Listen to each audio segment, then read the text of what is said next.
Good evening, everybody, and thank you very much, Mimi, for organising this event tonight. You've done a great job over the last few weeks with this. And also, thank you to the Adam Smith Institute for hosting this. And also, thank you to everybody who's attending this evening. I hope you find this interesting, what we're going to be talking about, because I really think that psychedelics are the future for a lot of mental health medicine. But actually, as I'll be speaking about this evening, I also think the potential for psychedelics even goes well beyond that. Now, I'm going to introduce a theme which is going to be important to my talk tonight, and hopefully important for understanding this field in general. And that is the importance of categories in science, and in particular, the importance of avoiding category errors. Now, to start with, if we go back nearly 2,500 years to ancient Greece, Aristotle was one of the most important figures in terms of categorizing different sciences, different scientific disciplines, and so on. So, for instance, he classified more than 500 species of bird, mammal, and fish, as well as dozens of different insects. And he originated the distinction between vertebrates and invertebrates, which is, of course, still used today. And you may be thinking, well, that distinction is quite obvious, but really 2,500 years ago, Aristotle was starting with a blank slate in terms of establishing these different categories in science. So it was really quite insightful, to say the least. Aristotle also actually was the first person to write that whales and dolphins are actually not fish, but are mammals. So he saw that they breathe air, but also that they give birth to live offspring, and that they produce milk for their offspring. Yet hundreds of years later in Rome, Pliny the Elder was still arguing against this, saying, well, of course whales and dolphins are fish. They live in the sea. Isn't it just obvious? Now, why is this important? Because in science, making category errors like this can be incredibly important. And even if you go forward a couple of thousand years from Aristotle, from the Renaissance to the scientific revolution, and then most importantly to the Enlightenment, this further categorization of different sciences into biology and so on, for instance, from the late 1700s onwards, was crucial in the huge developments of science that we've had since then. And I think actually that the way people frequently think about psychedelics is one of the worst category errors in modern scientific history. So in general, when we talk about quote-unquote drugs, whether that be drug legalization or drug anything else, we tend to bundle in psychedelics in that category of drugs, quote-unquote, with smoking crack, smoking meth, people getting drunk on alcohol, whatever it may be. And actually, this is more than just a gross simplification. So informally, if you think about it, this category that we put these things in called drugs is something along the lines of stuff that you consume which alters your mind, temporarily puts you in some kind of deranged state. But your psychedelics really absolutely should not be in this category with these other drugs. The research that they did at Johns Hopkins University in the US, which has been one of the best universities for studying psychedelics, they also asked people what the experience was like. And the vast majority of people described taking psychedelics as one of the most meaningful, one of the most profound experiences of their entire life. Comparable, for instance, to when their first child was born or something like that. Then also, perhaps more famously, Steve Jobs, the entrepreneur, said that LSD, which he did quite a few times, was one of the 2 or 3 most important things he did in his life. And he did do quite a few important things with his life. But another characteristic then of psychedelics is the fact that they're not addictive. And this again seems strange to people who are not familiar with this field. But if you take LSD or magic mushrooms, for the next few days afterwards, if you take it again, it actually has little to no effect. So it's just an interesting aspect of these. There's like an inbuilt mechanism so that you can't take them too frequently. So in that respect, in many respects, even let's say caffeine probably has more in common with cocaine, let's say, than psychedelics do. They really certainly do not belong in that category. Now, Ludwig Wittgenstein said, "The limits of my language mean the limits of my world." And again, the same might be said about how we categorize things in our minds in terms of analyzing things and thinking rationally. But then in terms of language, then, I think it's also important to establish the terms that we use. So for instance, I don't particularly like the term hallucinogen, which has been frequently used for these. Because I think actually the hallucinations, they're certainly not the only component, and I think they're not the most important. And in a lot of the time, they're actually quite incidental to what can be achieved with psychedelics. The term psychedelic was coined by Humphrey Osmond, a psychiatrist who was working in the 1950s, and he was communicating a lot with Aldous Huxley. Around that time, Aldous Huxley wrote his book, The Doors of Perception, and so the term psychedelic literally means mind manifesting, and that is really an excellent term. These descriptions people give of it being just the most profound experience of their life. What that is parts of the mind manifesting that they have simply never experienced before, but they're there for everybody. They're there for everybody here this evening. So this, again, the title of Aldous Huxley's book, Opening the Doors of Perception, it actually comes from William Blake originally. That accurately captures this as well. When people take LSD or magic mushrooms or whatever it might be, it allows people to get a clearer glimpse into the nature of their own consciousness. Now,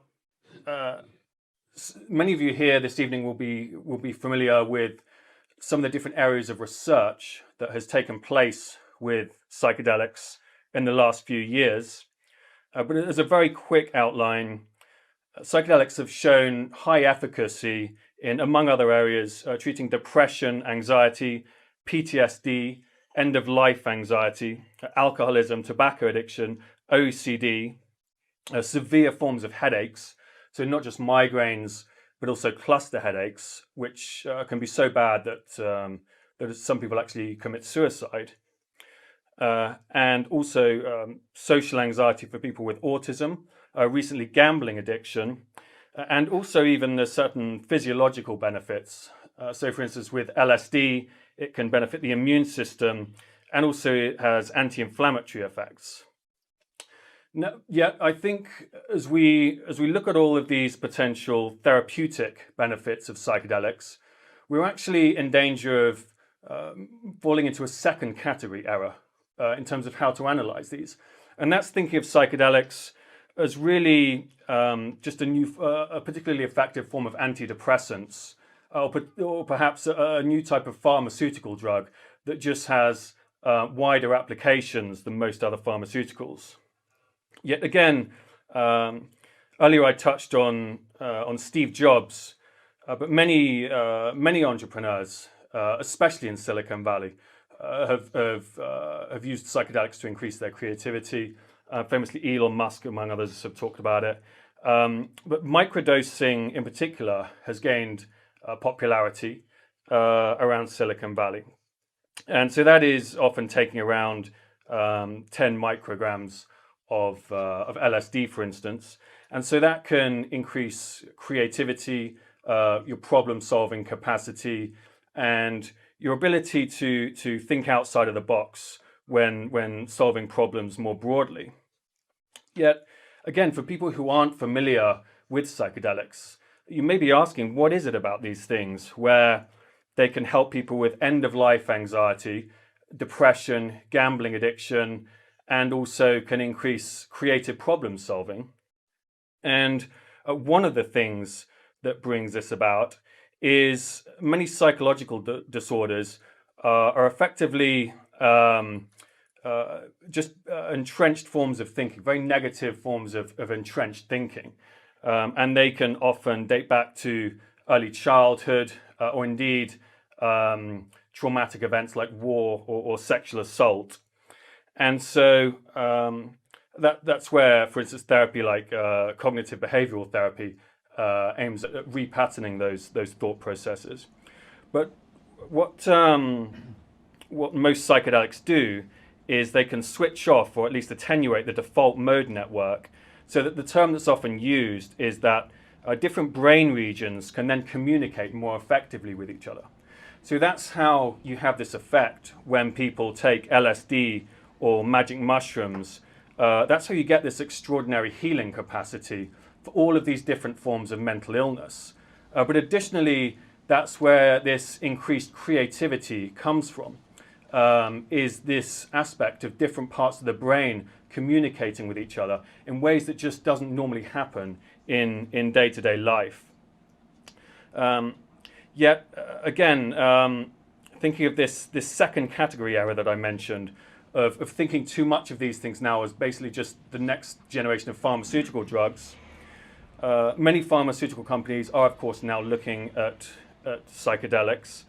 And one of the areas that they're looking at in particular is how to get some of the benefits, like, let's say, the anti-anxiety properties, antidepressive qualities, and so on, but without actually people tripping like they do on LSD, for instance.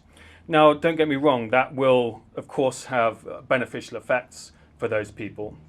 But they're effectively treating one of the most important components of psychedelics as effectively a side effect. I mentioned earlier the studies at Johns Hopkins and elsewhere, where people overwhelmingly describe taking LSD and magic mushrooms and other psychedelics as one of the most, if not the most profound experiences of their life. And that is really an important component of what can be achieved with these.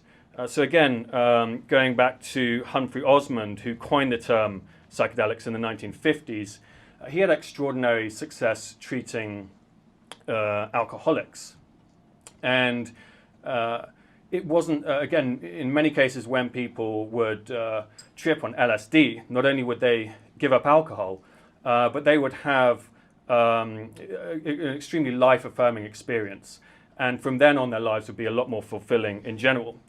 So the profound experiences that people get from psychedelics are an important component of what can be achieved here. Now, there's one last theme here I'd like to look at with respect to psychedelics, and that is the science of consciousness. So I touched earlier on the history of science, going back to the ancient Greeks, but also from the scientific revolution onwards.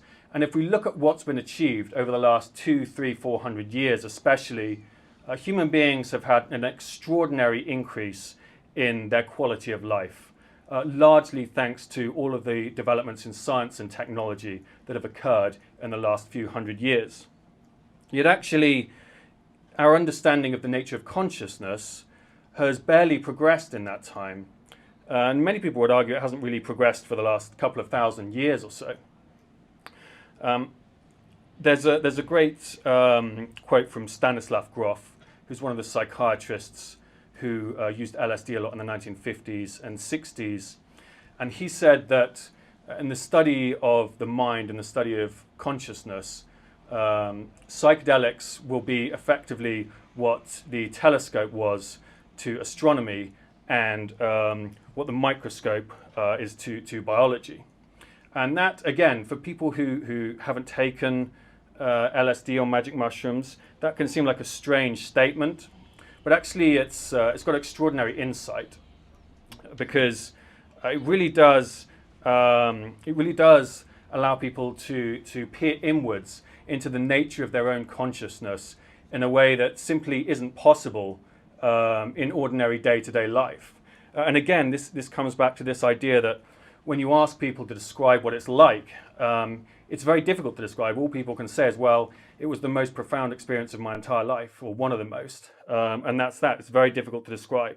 The science of consciousness is fundamentally about subjective experience. It's fundamentally different from let's say, doing chemistry experiments in the lab, for instance. And just one last point then related to this. As Mimi mentioned, at the Cobden Centre, we've done quite a lot of work in artificial intelligence over the years. So, for instance, we organised and moderated the AI roundtable discussions in the European Parliament. We've done quite a lot of other political events like that. And actually, to give a little plug, at the moment I'm working on a book on AI to be published by spring and next year, which I'm editing with Lord Fairfax, who was on the AI committees in the House of Lords. So we're inviting experts from around the world to each write chapters for this book on the key issues related to artificial intelligence. And not that long ago, when we were doing some political events in Brussels and elsewhere, if I talked about the idea of AI reaching human level intelligence, people would be like, yeah, I mean, this might happen in 100 years or 150 years or something. But I think more and more people are understanding now that this is likely to happen in the next few years. It's very difficult to predict when, but it's going to happen certainly far sooner than the end of this century. And if we look at some different theories of consciousness, so some of the most popular theories revolve around the idea that consciousness is emergent, let's say. So when something reaches sufficient levels of cognitive complexity, consciousness will just emerge. And I personally disagree with that. I think in the coming years we will see artificial intelligence that will effectively outperform the human brain in all relevant cognitive domains, yet it will not be conscious. Yet, nevertheless, with all of these developments and with developments in brain-computer interfaces, that is, things like Neuralink, I think, again, the fact that our understanding of consciousness has barely developed in hundreds of years, psychedelics will play a crucial role in this in terms of developing our understanding over time.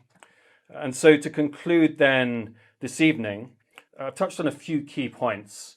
First of all, this idea of category errors in science. I think treating psychedelics within the category of just drugs, along with smoking crack and meth or anything else, is absolutely one of the worst category errors in the history of modern science. But then I also think with all of the incredible developments recently, in terms of using psychedelics for treating mental health problems and all the various other things I touched on, I think we're actually in danger of falling into a second category error of thinking them really as just pharmaceutical drugs, that when people get depressed or get anxiety, they go to their doctor and get a prescription.